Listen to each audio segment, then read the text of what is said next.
your first insight? Well, we're from, my name is Wolfgang Hink and Sarah O'Farrell. We're from Farmer Instant Formula. Originally, I'm from Berkeley College, New York, though. And we're really happy that we didn't end up in Group A because really, breast milk is bad. It's horrible. When we looked at the segments, we realized that the arguments for breast milk were all rational claims, and the arguments against breast milk were all emotional claims. Which means we're going to segment along those two groups. The ones that already reject breast milk, we're going to add additional emotional claims because apparently they're very receptive to those.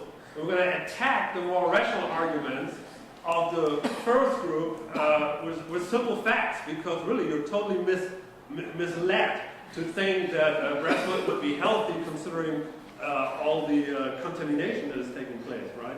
Because your C2D, what is it, C2D group? That's correct. Yeah. They're constantly in the presence of smokers and drinkers. And that all really gets into the breast milk. So really, what we're going to do is go with rational reasons after pro-breast milk. The Iceland ashes. Are there problems with Iceland here? And the ashes, that's in your breast milk.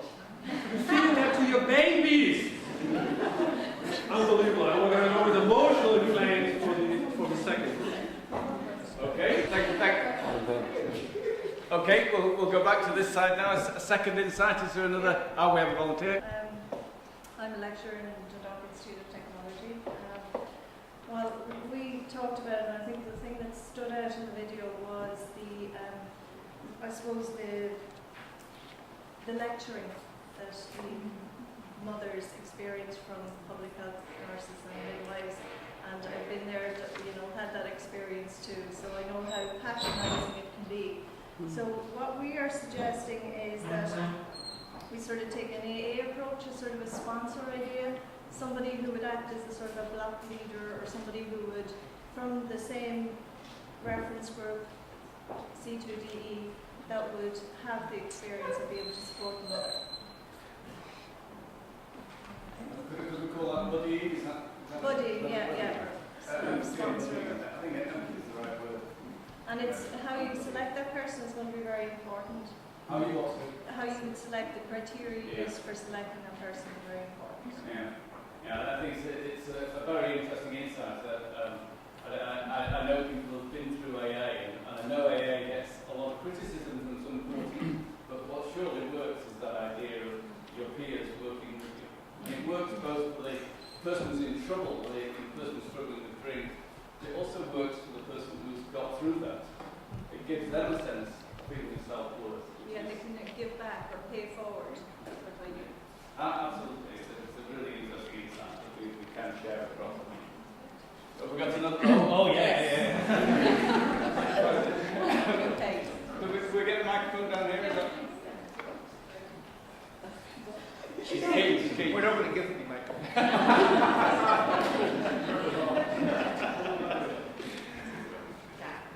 Again, intro. Hi, Tracy Anthony from Behaviours at Bangor University. Previously serial entrepreneur and also experience in marketing and communications. So I know you don't want strap lines, but we're from the Farmer Foods Fantastic Moms Society, and at the end of the day, we know that mother knows best.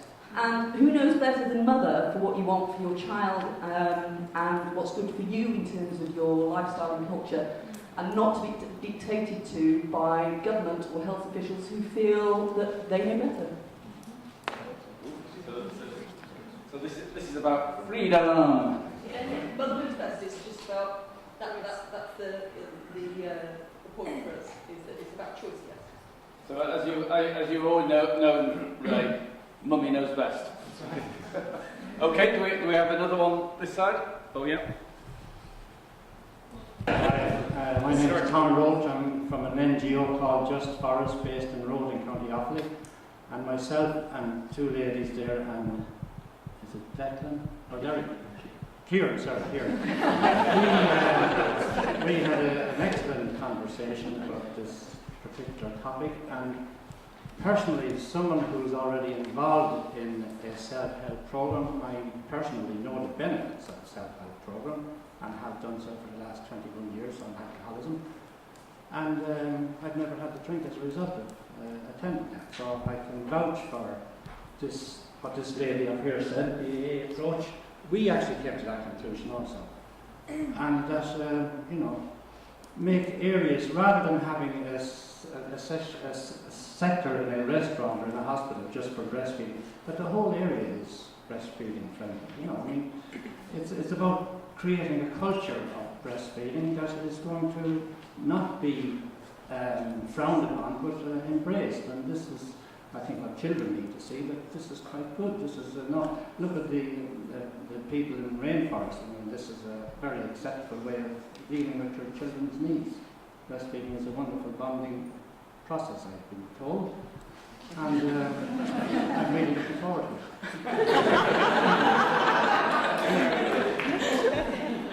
we go back across this Pat here, who's looking like he has a point to make. Hi, I'm Pat Kenny from the Dublin Institute of Technology, and the thing that struck me that farmer can use is that the norm is to use bottles that 2/3 of women use infant formula, and once that's communicated as part of their campaign, certainly that will reinforce that norm. It will make those breastfeeding mothers feel a little bit more odd, and I think that's a really important thing. I have a 3-month-old. Did you? Yeah, well, I have a 3-month-old that's being breastfed, and a 2.5-year-old that sometimes also gets breastfed, so I can say it. Okay, so yeah, I think the norms are really important there. So. Okay, thank you very much indeed. Now we said 3, but if there's burning issues that any either side want to make at this point, oh yeah, bloody hell. We're all on power. Okay, go. I'm Marie from the Irish rollout of the Behaviours. I guess one of the things that we discussed in our group was the clarification of the bonding issue and the assumption that bonding can only occur to breastfeed, and any campaign would have to include communication around it. It's not just about, you know, the breast that creates bonding, it's about the experience, and in fact, if you're a stressed out breastfeeder, it might negatively impact on bonding with your baby. So some kind of communication surrounding that. Right, thank you very much. I think that's a lovely point. Is it?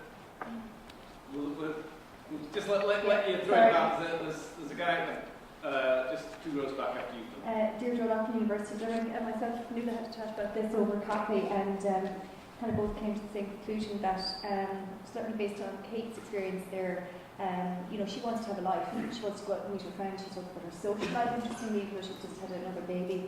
And I think we can kind of emphasise with that it shouldn't kind of tie you to the house and tie you literally to the baby. So it's about giving you a little bit more control. Maybe like having a bottle and having your bottles made up allows you to go out and actually live your life, but also enjoy being with your baby. And the other thing that maybe isn't that promoted about bottle feeding as an advantage of the breast, although breast is best, we have to be careful about that, is that you know exactly how much your baby is getting. When if you're actually breastfeeding, you don't. You're just obviously, you know, being on demand and so forth. So there's a real assurance that you know how much your baby is getting if you're going to bottle feed. So, Okay, thank you.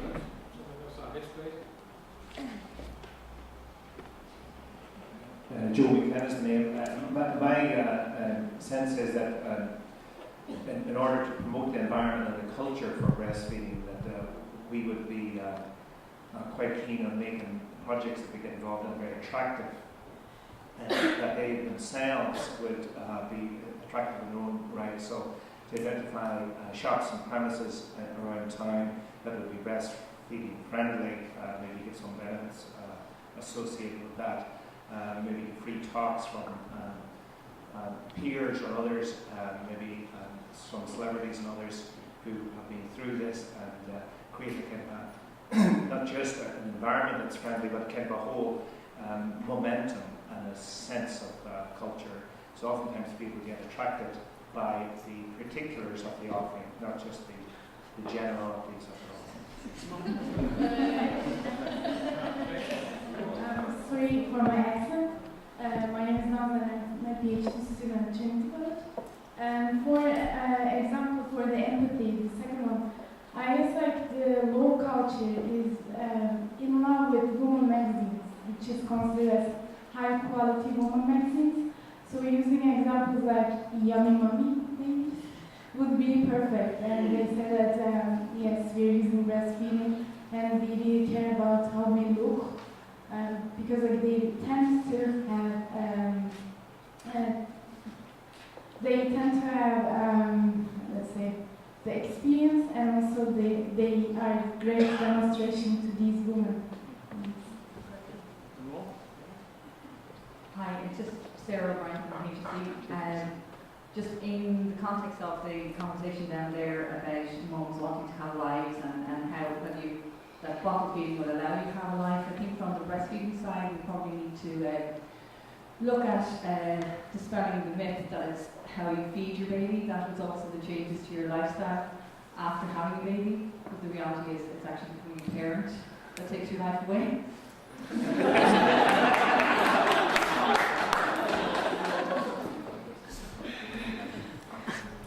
Okay. There's still well, just shout. Yeah, I can shout. Derek J from US Students Union. Basically, the kind of taking the argument aside, the whole point of the exercise was to save your job, and I think one of the main things that I thought was that if you can work with the breastfeeding movement, and you can increase your sales by saying if you want to take a break from breastfeeding, feed your baby formula. So basically, you can get 100% of the market that way. Right. Okay, so I'll try and just remember that one, because I'm not technically skilled enough to get it on the slide. You've made a really important point I do want to come back to. Okay, well, thank you for going through that process. I hope you found it enlightening. I think certainly it does tell us some interesting things, and just take a couple of minutes to sort of unpick those. I think the first thing that is obviously there and is I don't know, it almost doesn't need saying. It does give you an opportunity to think very hard. Looking at it from both an NGO point of view and a farmer point of view focuses the mind wonderfully. You've got a very sort of pragmatic view of what you're trying to do here, and so it's a great way of getting inside the mind of the customer.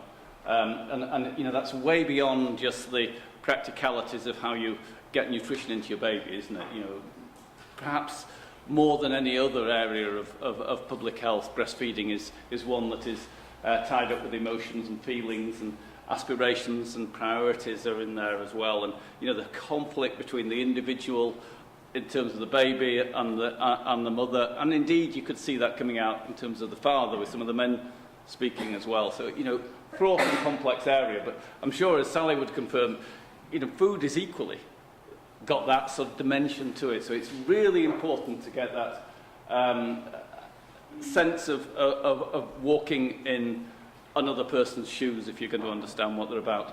And I'll hand it to Ray now, who will sort of illustrate that with a nice story about from the other side of the world, which I think beautifully demonstrates that need to understand the perspective of the people you're trying to influence. It's a commercial finders on a commercial marketing website. It's about the famous Chinese taxi driver, the most successful Chinese taxi driver at the airport. And like all the others, he would park his taxi near the arrivals hall, and he would stand in the arrivals hall, and he would watch people coming through who were obviously tourists. And if he spotted a tourist coming through the arrivals hall, if I asked you what question you would ask them, you'd probably say, "Where are you going to?" Because that's what you'd expect taxi drivers to ask. And that's what every other taxi driver did in the airport except him. He asked them, "Where are you coming from?" And if they said, "Oh, we're from Galway," he would go into his file and pull out a letter of recommendation from somebody from Galway. And he'd say to them, "I'll drive you to your airport, to the hotel. I'll drive you around all the way you want to go, and I'll drive you back again. I'll fixed fee, no tips, no strings. And all I want from you is a letter of recommendation at the end that I've been a good taxi driver." And he encapsulates that customer-focused intervention, doesn't he? And we can learn a lot from him in our own social marketing, if we can provide that sort of thing. So think about it. What he was offering was, he was offering, first of all, an all-round package. You know, one price, they got everything they needed. So it was a one-stop shop. He was offering everything they wanted. No hidden strings, you know, because they were worried about they might be taken for a ride, literally taken for a ride, so on and so forth. So they knew what they were getting, the price was there, they knew what they were getting. Secondly, he built in a certain amount of power in the hands of the Times audience. You know, he wanted a letter of recommendation from them, so they felt it gave them a certain sense of power. You know, they had some power over other than just paying. But the third thing was, the most important thing was, he saw it from the customer's point of view. If you're arriving in a strange place, you're much more likely to trust where you've come from for your emotional anchors and where you're going to for your emotional future. Okay? So in that sense, if there was somebody who came from their background who would recommend this taxi driver, they would recognise that as being an authoritative source of recommendation, an emotional anchor.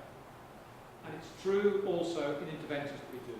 The power of the person, like the target audience, who has done whatever it is, or has had their experience, is far more powerful than any amount of, you're going to go here, you're going to go there, I'm going to drive you here, I'm going to do this for you, I'm going to do that for you.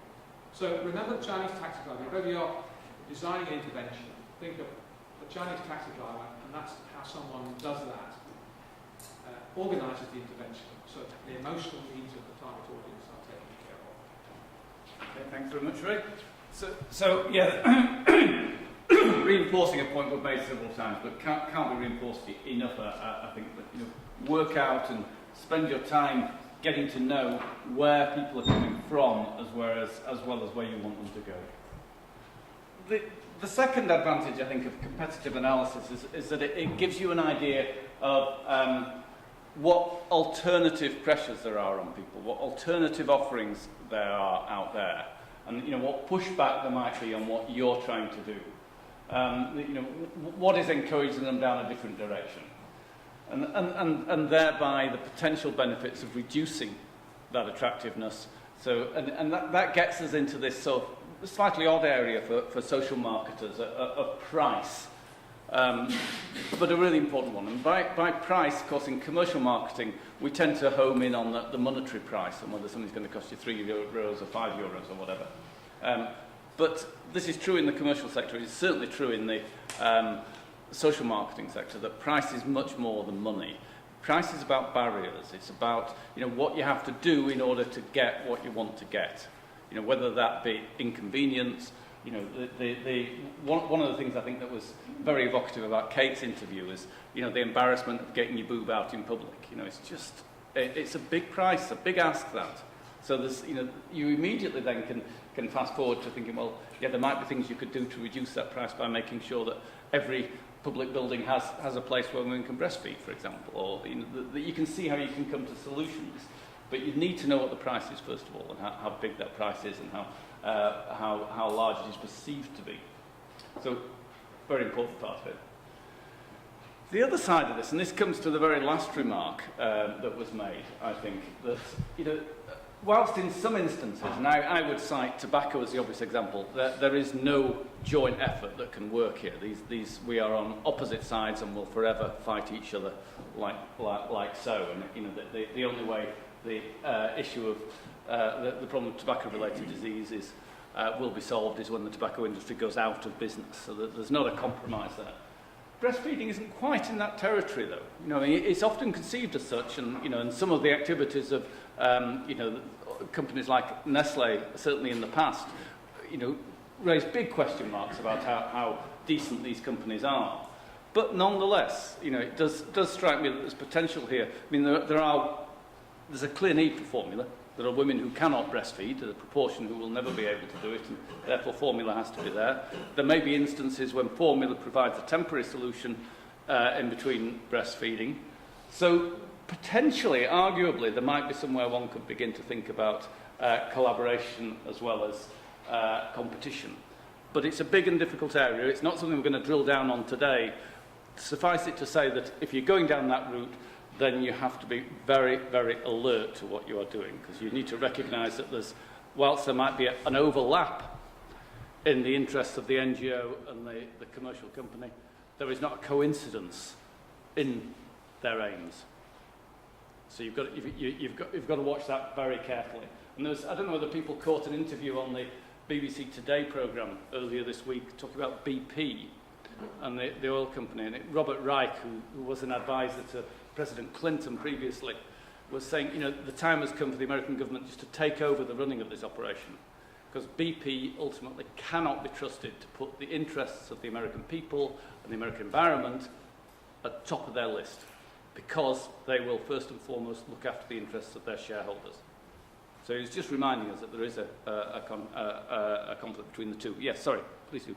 What about the risk of diluting your message then? If you're positioning to one target market as being, the answer, and you're positioning to another as being part of the solution that collaborates with an alternative? It's a very good point, and it can get very difficult, and maybe it's too difficult, and you veer away from it. If you stick with the tobacco example I mentioned, the obvious instance here is the pharmaceutical industry's involvement in tobacco control. Is that a good thing or a bad thing? Is that distracting people from the real aim, which is to stop people using nicotine altogether, arguably? And does it confuse it when you then start to A, bring nicotine replacement therapy in, B, start to argue about NRT being used as a maintenance or cut down solution rather than a complete quitting solution? And it is fraught. There isn't a simple solution to that. Legitimise the alternative when you cooperate with it, and then that might affect your position in terms of Yeah, absolutely right. Excellent point. And that's exactly why I say you need to go into any such arrangement with your eyes wide open, because it is fraught with danger. And maybe the solution is that you cannot do this. Mike Rothschild in the States sometimes refers to this as co-opetition.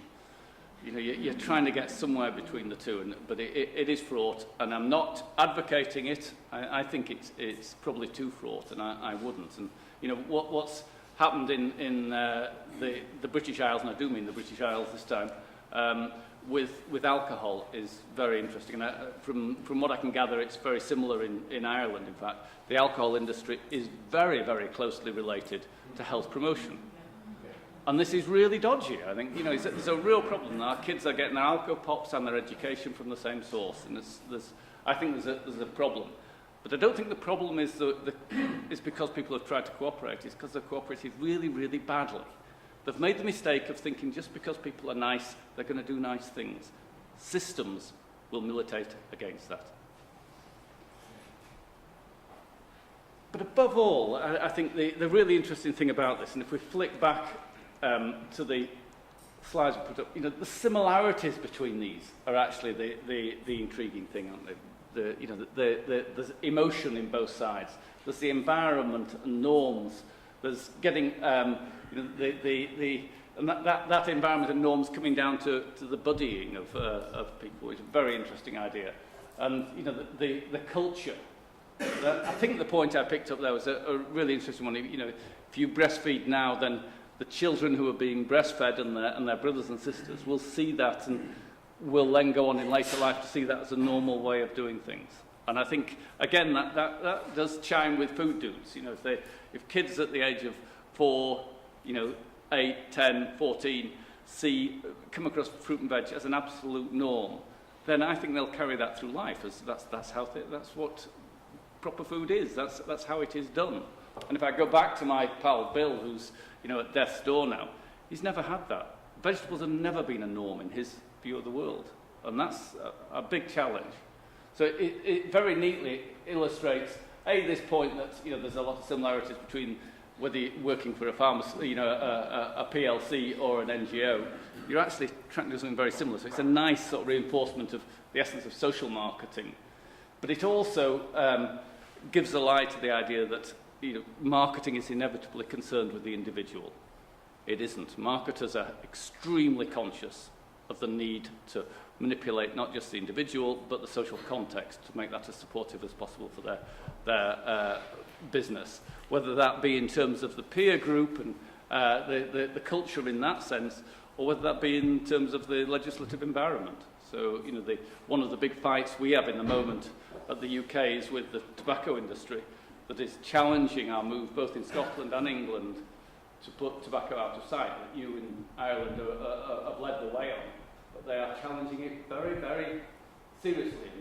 They are going to fight it to the wire. It's going to be a very hard fight indeed. And that's, it's got nothing to do with targeting individual smokers. It's to do with controlling the environment in which smokers operate. So those are the benefits that looking at what's happening elsewhere in people's lives really bring to us. A really important way of drilling down a bit on what you're going to do. I'm not going to hand back to Ray, because the role play you got involved in is a real case. And as I say, the paper describing it will be sent to you, but Ray will now take you through what actually happened. I was on yours. That was what we had to do. We had to do exactly that, and it's a real case. Now, the interesting thing is about, because one of the first people talked about, after the event, coming in with some support. The women in the focus groups, I didn't show you, the women in the focus groups said it's before birth that's the most important time. And if we go into the potential breastfeeding situation armed with the knowledge about what can go wrong, we're much more likely to weather the storm afterwards. So they're much more realistic about it. So this was the key thing, was one-hour group session, and the Thorntons in intervention, 34 weeks. So antenatal, almost inoculation against problems of breastfeeding is probably the most important thing, and women recognise that, particularly experienced women. Okay? And they were invited to those sessions. They just weren't told they were on. Personal invitation, face-to-face in the clinic from the midwife saying, would you come to this session, please? So, a personal approach. They were delivered by team midwives using 5 steps to engagement when we reached 36 weeks. And they were 5 steps of engagement, empathising, all the things that the psychologists would tell us. We saw earlier on from the Department of Psychologists, the psychology of these events is really important. And this 5-stage engagement process with the target audience is really, really important. They produced a magazine at 34 weeks. Now that's a chat magazine. And it's a magazine which is targeted at the women that we're talking about. They read chat magazines, these chat magazines, Take a Break, those sort of things, for pleasure. So we recreated that for all the information they needed on breastfeeding, or for all the information they need on feeding, not just breastfeeding. I'll show you an example of that in a moment. So, target communication at the target audience, so they had something to take away with them, which really answered all their questions and got them thinking about infant feeding in general in a way which they emphasised. The Chinese taxi driver. A DVD that the Department of Health produced, which was fine. We didn't need to invent new stuff, because if what's on the marketplace is fine, we do that. And there was close recording of who would come and who would not, so we made sure that women, if they didn't come to the sessions, they were followed up, and after they would come again. And it cost £35,000, of which half was about development costs. So for £15,000, the total intervention, that's the magazines, that's all the training, and so on and so forth. And it was a 3-month intervention, and I'll show you the results in a second, what you can get for that sort of money. You may think that's an awful lot of money, but actually in health terms, it's chicken food. It's poultry.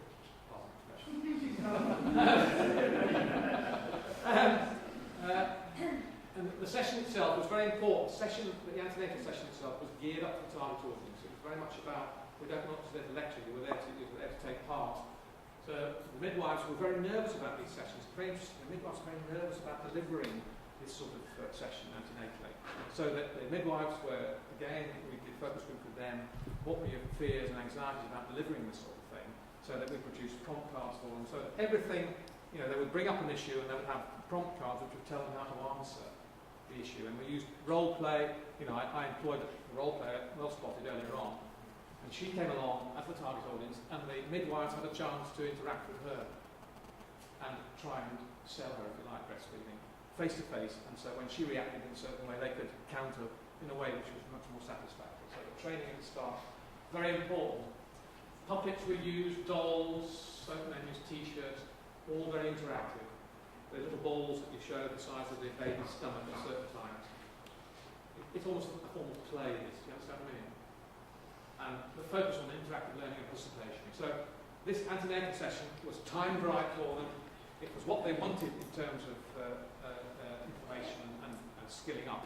And the session itself was geared up to the women in that particular group. So it was highly organised, highly targeted. That is the chat magazine cover. Now, spot the bottle. This was an intervention about breastfeeding. we knew it was about breastfeeding, but it wasn't about breastfeeding. It was about infant feeding. Now, what one of the told us in focus groups, particularly, it was very important that you are too gung-ho about breastfeeding. They said, if you are too gung-ho about breastfeeding, that puts us off. The kids of this world do not want to be made to stand out in a crowd. They don't want to have to breastfeed in public. It's too embarrassing. They don't want to be at the leading age of breastfeeding. Somebody up here said to me that when he was in one of his lectures, to make a point about breastfeeding, the lecturer had brought a baby along and breastfed in the class to say, look, breastfeeding isn't so bad, folks, is it? The kids of this world would be horrified if they thought that was what breastfeeding involved, being gung-ho and selling it. So, less is more, as far as the target audience is concerned. They don't want to be pushed, they don't want breastfeeding pushed down their throats, at one phrase.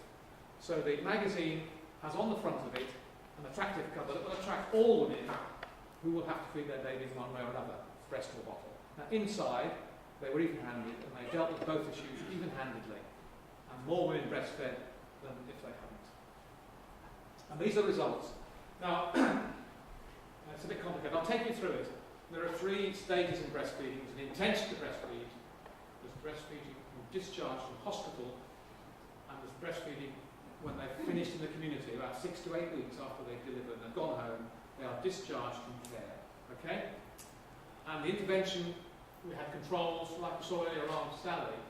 We had the intervention groups, and we had all the other groups in the area. They were the same women, same social class, same places they lived in, the same effort at breastfeeding that normally goes on. So in other words, people were trying to get into breastfeeding, but they didn't have the social marketing gloss to it. And you'll see that the difference it made was compared to controls. And this was naught as well down here. We've got a 5% increase in breastfeeding rates in 3 months. In 3 months in this population. And you may think that's cheap, you may think that's terrible, that's hardly anything. But in the breastfeeding world, it's really big results. And in the interventions we've done elsewhere, if you look at 2 or 3 years of those interventions, you're getting up to 10-15% increase in breastfeeding. So using social marketing, you can really lift those breastfeeding rates. And I should tell you, breastfeeding rates are declining in most places. You come to, I was in Dublin recently talking to there, and the rates are going down. And if you look at women, they might leave hospital trying to breastfeed, and then by the time 8 weeks has come, most of them have given up. So the rates go down, down, down, and down. So it's really important that. An increase in breastfeeding rates compared to the controls. So, any questions? That's really as far as I want to take it up. So, social marketing really works very well. Anybody else with any questions? Me, sorry, it's me. Yes, sorry. In relation to, you mentioned the cost. Yes. Like any type of project, but does that include the kind of staffing costs? Yes. You go to the meeting with all this sort of thing, says which department is going to pay for this? Midwives are doing the antenatal classes already, and they're supposed to be, they're employed to look after women in pregnancy, and they're supposed to do whatever it is before they deliver to make them healthy, so they're booking them in and so on and so forth. So staff costs you've got them in the running cost already. The one thing I forgot to mention, which threw me there, was other interventions on breastfeeding, like we have this thing called baby-friendly. I didn't really know baby-friendly. To do an intervention in a hospital like this, baby-friendly, will cost you £1.5 million over 3 years. And the rates you're getting there, if you have £1.5 million to spend on this sort of intervention, I reckon you could get huge increases over a really long period of time. So social marketing can actually be very cost effective, because really you're pushing against an open door. You know what I mean? You're actually understanding where to intervene. Okay.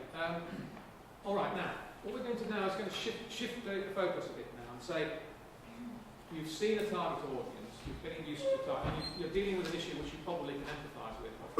Let's look at slightly different target audiences, because if you're going to do social marketing, you've got to be able to turn your hand to target audiences that you don't yourself know about, and you're going to rely on stereotypes, aren't you, to a certain extent. I mean, we gave you insight into the breastfeeding, but I suspect an awful lot of the answers that came out in our after coffee thing there, some of them I think were from your own personal experience, what you thought would work. So let's look at the mood boards that you did earlier on, and let's look at those as your look at particular groups of people intuitively not understand that. And let's look at those first of all. These are the mood boards. This is a mood board for people who are interested in free-range eggs. I took a photograph. It's not a very good photograph, so I'm sorry if it's a bit indistinct. Let's look at the sort of things that you think people interested in free-range eggs are about. What images did you use? And we've got, this is an image here of drinking. We've got coffee beans here. We've got women. This is essentially a very female. It's a female, isn't it? The women are in charge of free-range eggs, or nutrition, because free-range eggs are a proxy for nutrition, aren't they? So the sort of images that people have chosen here, like a cow,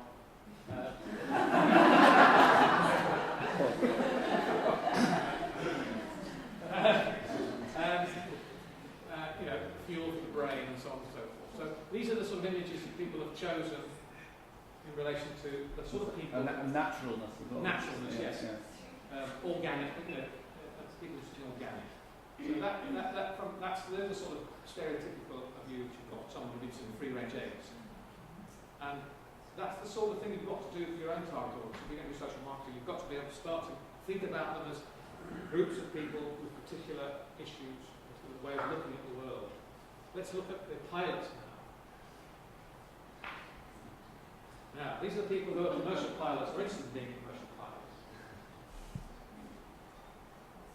Now, I think it's a much more male-orientated, isn't it? The mood board's more male, don't you think? I know they're all been on there, but they're sort of glamorous, but you've got cars and watches and that's an aeroplane, I think, isn't it? Yes. That's a footballer. Okay. Now the difference between them. Look at the difference between them. I know the background here rather throws you off this dark area, but if you look, I think the pilot's mood board is a lot darker, and it's sort of about age. About maleness, whereas the free-range egg board is softer, more feminine. And it just gives you an idea, even at this very crude level, when you're just choosing pictures to illustrate a particular target audience, people already get a feel for the sort of more hidden between the lines areas that you're going to have to deal with. Okay, so even at this very crude level, you're able to differentiate between different target audiences really at the top of the hat. And these are the sort of exercises we do quite a lot in the social marketing world, trying to think about people outside the box. Okay. So what the mood boards show, we know people differ and our approach to them needs to vary accordingly. So if you were trying to promote, let's think you were trying to promote breastfeeding in those two populations. You had people interested in free-range eggs, and you had pilots. And you had to promote breastfeeding in those populations. Knowing about those populations is going to be much more important from the Chinese tactical point of view, where they come from. So, someone who's in free-range eggs, she might be a woman, so she might be interested in breastfeeding, but she may be interested much more in about the wholesomeness, the organic side, and how natural it is, and so on and so forth. The pilot, if she's a female pilot, she may have different views on breastfeeding, mightn't she? She might think it's the ideal fuel for a child. But she may have practical problems about breastfeeding. How is she going to breastfeed if she goes back to work and she has to travel abroad? So she may be interested much more in expressing and so on and so forth. So once you know your target audience, then you superimpose your issue on top and you see things much more differently. Not a question of pushing something from an issue point of view, it's seeing it from the point of view of that person. And you'll often find that you've got an entirely different approach depending on your target audience. Let's look at a different one now. Let's look at climate change. Trying to promote climate change, taking those two target audiences, the free-range egg people and the pilots. Their knowledge attitude is going to vary a great deal in relation to that issue. Let's superimpose the environment on top of those two target audiences. How do you think those two target audiences are going to see the environment as an issue? Let's think of a free-range eggs person to start with. How is she, let's say it's a she, how is she going to see the environmental issues? What's her point of view thinking about that? Maybe local. Local. In a nurturing way. Nurturing way, yes. What other environmental issues? Care of the planet. Care of the planet, yes. Future generations. Future generations. Is she going to be an active? Do you think she's going to be an active environment? Will she be an active environmentalist? I mean, might she be active? She might be a member of a group, mightn't she? She might actually be, she might be a member of Greenpeace or something like that. So already, just by superimposing the issue on top of the target audience, you can begin to see how she might. What about the pilot? How does the pilot think about environmental issues? Pardon? Challenge. It's a challenge, yes. Commercial realities of change. Yeah. And if you put the two of them together in a room, how would they view each other as at the opposite end of the spectrum? Would they view each other as enemies? Clash. They would clash, wouldn't they? So you could use the same approach for both. But the point I want to make now is, we'll make that point in a second. We want to now go on to Lambrini. We'll come back to those target audiences in a moment and those issues. I'm going to let you hear how one of those target audiences feel about the environment, and let's see how that makes a moment. Okay, I just want to divert for a moment and think we've got this far thinking about social marketing, and the mood boards that you did have been applied to social marketing ideas and problems. But I want to, for a moment, think about how commercial marketers use these things, and again, use you as to help me through this. What I'm going to talk about now, the next few slides, are all for real. They are taken from alcohol industry documents that we got access to through the UK. I recently had a Health Select Committee inquiry into alcohol. Now, I said UK, in fact it was England did this, the English Parliament did it, and looked, and as part of their inquiry they were able to require that alcohol producers and their communications agencies submit their planning documents, their strategy documents, their creative briefs, market research. So we've got a really nice insight into how commercial marketers go about this sort of thing, all very, very recent, so all in the last couple of years. So what I want to do is show you a couple of mood boards that were created by a commercial drinks producer, the makers of Lambrini. People know Lambrini, do you have Lambrini in Ireland? It's a sort of, it markets itself as a wine, but in fact it's a perry, it's cider-based drink. It's a very cheap, sweet drink, typically targeted at and drunk by young women and used as a way of getting drunk fairly fast and outrageously. Okay.